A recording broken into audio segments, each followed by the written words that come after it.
Sveiki, studenti! Vai zināji, ka mūsu fakultātē mēs atbalstam Ukrainu? Un mēs esam pret kara darbību tajā. Tāpēc mēs, IZPF studentu pašpārvalde, aicinām jūs piedalīties mūsu labdarības projektā. Savu ieguldījumu projektā to var izdarīt pavisam vienkārši. Pat sākumā es jums parādīšu, kur tas atrodas. Mums ir jāiet galvenā kāpnē līdz otrajam stāvam. Un, kad esmu nonācis uz otro stāvu, tālu vairs nekur nav jāiet. No šo gaiteni līdz stāvu stūrim. Esam nonākuši pie mūsu labdarības projekta, kura mērķis ir izveidot maskēšanās tīklu, ko pēc tam ziedosim tālāk Ukrainai. Lai tīkls varētu pildīt savu funkciju, tajā ir jāmāk ietīt jau iepriekš sagatavotās auduma strēmēs, kas atrodas tepat.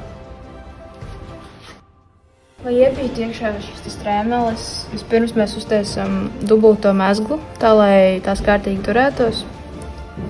Tad veido kaut ko līdzīgi kā ķūskņie, ko var redzēt tur. Ar domu pēc iespējas vairāk noklāt tīklu un lai tas izskatītos pēc iespējas tuvāk dabai. Un tieši šādi arī tu vari nākt šeit pat mūsu fakultāšu telpās un piedalīties šajā burvīgajā projektā, kas milzīgi palīdzēs Ukrainai. Šis siepiņš principā būs brīvs līdz laikam, kad mums sanāks visu šo aizklāt. Lūdzu, esam aktīvi un palīdzam Ukrainai. Kā arī tu vari ziedot izlietotu sveču vasku, parafīnu, kartonu un tukšas bonžas.